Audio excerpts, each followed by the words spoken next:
নমস্কাৰ জেআৰজি ব্লগলৈ পুনৰবাৰ সকলোকে স্বাগতম জনাইছোঁ। আজি আমি আলোচনা কৰিবলৈ লৈছোঁ মুখ্যমন্ত্ৰী মহিলা উদ্যমিতা অভিযানৰ আবেদন পত্ৰসমূহ ক'ত জমা দিব আৰু কেতিয়া জমা দিব। ইতিমধ্যে চৰকাৰৰ তৰফৰ পৰা এই সম্পৰ্কত সবিশেষ তথ্যখিনি জনোৱা হৈছে। লগতে কি কি নথিপত্ৰ দিব লাগিব সেই সম্পৰ্কেও জানিব পাৰিব আপোনালোকে আজি ভিডিঅ'টোৰ পৰা। প্ৰপত্ৰসমূহ জমা দিয়াৰ তাৰিখ হ'ল ৩, ৪ আৰু ৫ মাৰ্চ।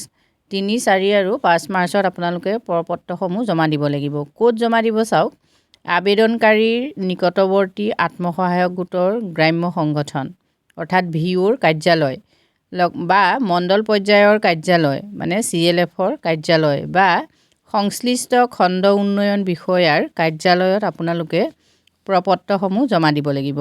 আৰু প্ৰপত্ৰখন যদি আধৰুৱা হৈ থাকে তেতিয়াহ'লে সেই প্ৰপত্ৰখন গ্ৰহণ কৰা নহ'ব।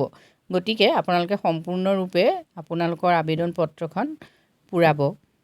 প্ৰপত্ৰখনৰ লগত আপোনালোকে কি কি দিব লাগিব সেই সম্পৰ্কত চাই লওক।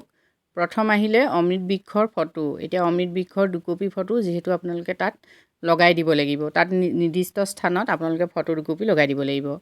নেক্সট আহিলে স্বাক্ষৰিত সংকল্প পত্ৰ। সংকল্প পত্ৰকেইখন আপোনালোকে স্বাক্ষৰ কৰিব লাগিব।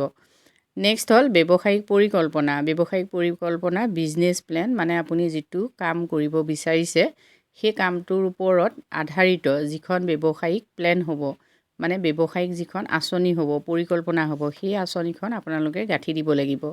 লগতে আবেদনকাৰীৰ পাছপোৰ্ট চাইজ ফটো।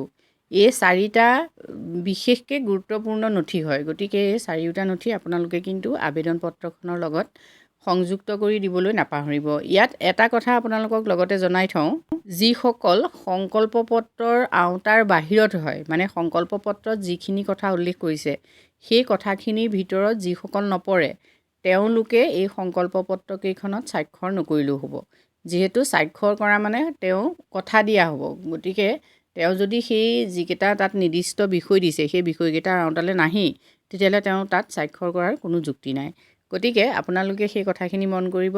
আৰু আপোনালোকৰ প্ৰপত্ৰখন কেতিয়া নাকচ হ'ব, যদি অসম্পূৰ্ণ হয় অসম্পূৰ্ণ প্ৰপত্ৰখন আপোনালোকৰ নাকচ হ'ব। গতিকে প্ৰপত্ৰখন আপোনালোকে পূৰাওঁতে অকণমান সাৱধান হ'ব। আজিৰ ভিডিঅ'টোত আমি আপোনালোকৰ বাবে এইখিনি তথ্য আলোচনা কৰিছোঁ। যদি ভিডিঅ'টোৱে আপোনালোকক উপকৃত কৰিছে কমেণ্ট কৰি জনাব। ধন্যবাদ।